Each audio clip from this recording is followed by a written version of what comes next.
आपको याद होगा जब ये सरकार 2019 में नारा लेके आई, खट्टर साहब ने एक नारा दिया था। खट्टर साहब कहा करते 75 पार, बीजेपी जाएगी 75 पार, क्योंकि लोकसभा चुनाव के नतीजों से भ्रम हो गया था। दूसरा एक और नारा आया, दुष्यंत चौटाला नामक एक पार्टी बनी, जेजेपी पार्टी बनी थी कि नहीं बनी थी, वो भी एक नारा आया, क्या कहा, जमुना पार। एक कहा करता 75 पार, दूसरे ने कहा जमुना पार। इलेक्शन का नतीजा आते दोनों बन गए पक्के यार।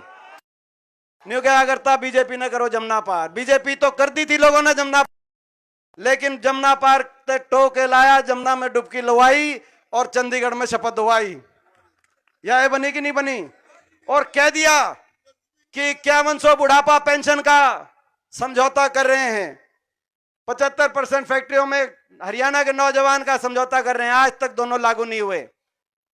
हमने कहा था कि बीजेपी के खिलाफ वोट दिया लोगों ने, आप हमारा समर्थन करो, 5100 पेंशन पहले दिन से लागू करेंगे। मैं पूछना चाहता हूं हरियाणा के बड़े बुजुर्गों को, आज 5 साल के बाद वह 5100 पेंशन आई या नहीं आई, मैं आपसे पूछना चाहता हूं। ज्यादा इंतजार नहीं करना पड़ेगा आपको भी, 6 महीने की बात है। 6 महीने के बाद आपको पता है, 6 महीने के बाद उस विश्वासघात का भी बदला हम लेंगे।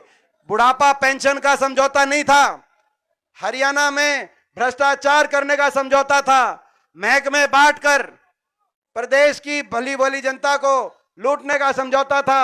माइनिंग का महकमा किसके पास गया, शराब का महकमा किसके पास गया, एक्साइज का महकमा किसके पास गया, भ्रष्टाचार की फाइलें कैसे बंद कराई, सारे महकमे, किस महकमे से कितनी कौन लुटाई कर रहा है, ये शायद लिस्ट हमारे पास भी ना हो। इन्हीं के विधायक, हिसार नारनौंद के इन्हीं के एक विधायक ने, दादा गौतम ने अगले दिन कह दिया था कि खोपर बढ़ गया, सारे महकमे लेके एक लाई जीमने लग रहा है।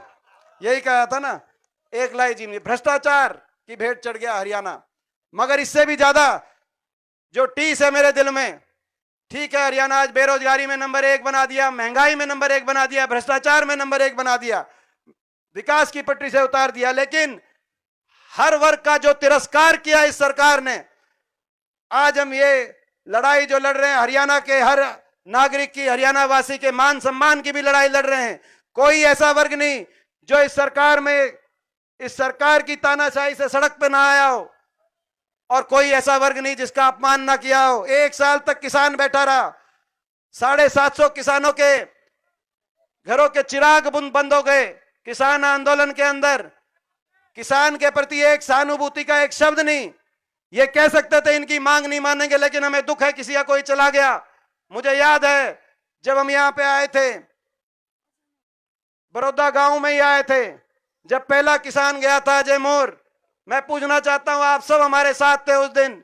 उसकी एक जो है 3 छोटी छोटी बेटी स्कूल के अंदर, इसी ठंड के महीने में आंदोलन में गया था, शव वापिस आया, 3 बेटी, आधा किले का जमींदार था मेरा भाई। कोई किसी ने यह भी नहीं कहा कि हमें दुख है। बीजेपी के किसी सांसद, मंत्री, आखिरी किसी छोटे से छोटे पदाधिकारी ने आज तक नहीं कहा। और संसद के अंदर जब मैं जाता था और गवाही देता था, लड़ाई लड़ता था आंख में आंख डाल के, आप समझ सकते हो हरियाणा के 15 सांसद हैं, 10 लोकसभा के, 5 राज्यसभा के, 14 बीजेपी के सांसद हैं। अकेले को जाके जब लड़ाई लड़नी पड़ती होगी, पूरे देश की बीजेपी टूट के पड़ती होगी, और आंख में आंख डाल के। अब मैं कहता था सहानुभूति के 2 शब्द कह दो, तो कहते थे नहीं कहेंगे, ये तो किसान नहीं है, ये तो उपद्रवी है, ये तो देशद्रोही है। और मैं कहता था आंख में आंख डाल के कि उपद्रवी, जिनको देशद्रोही आप बता रहे हो, ये वही है जिनका एक बेटा ट्रैक्टर का स्टीयरिंग पकड़ के देश को खाद्य सुरक्षा देता है, तो दूसरा बेटा फौज में चीन और पाकिस्तान के बॉर्डर पे देश को सुरक्षा देने का काम करता है। आप इनको यूं अपमानित मत करो। मैं पूछना चाहता हूं, आपका बेटा था, आपका भाई था, आपका बच्चा था, आपकी लड़ाई ना लड़ता तो वहां क्या करता? मगर जब देश की सारी बीजेपी खड़ी होकर, मगर जो अकेलापन मैंने वहां महसूस किया होगा, मैं आज बड़ौदा के 36 बिरादरी के अपने बड़े बुजुर्गों से सबसे पूछना चाहता हूं, भाई वहां तो मैं अकेला रह गया था, मगर जब अभी इलेक्शन आएगा तो तब मैंने अकेला तो नहीं पड़न दोगे? मैं आपसे ये पूछना चाहता हूं। हमसे जुड़े रहने के लिए हमारे YouTube चैनल को सब्सक्राइब करें और नई वीडियो की नोटिफिकेशन के लिए बेल आइकॉन को दबाएं। अगर आप ये वीडियो Facebook पर देख रहे हैं तो लाइक जरूर करें और ज्यादा से ज्यादा शेयर करें। धन्यवाद।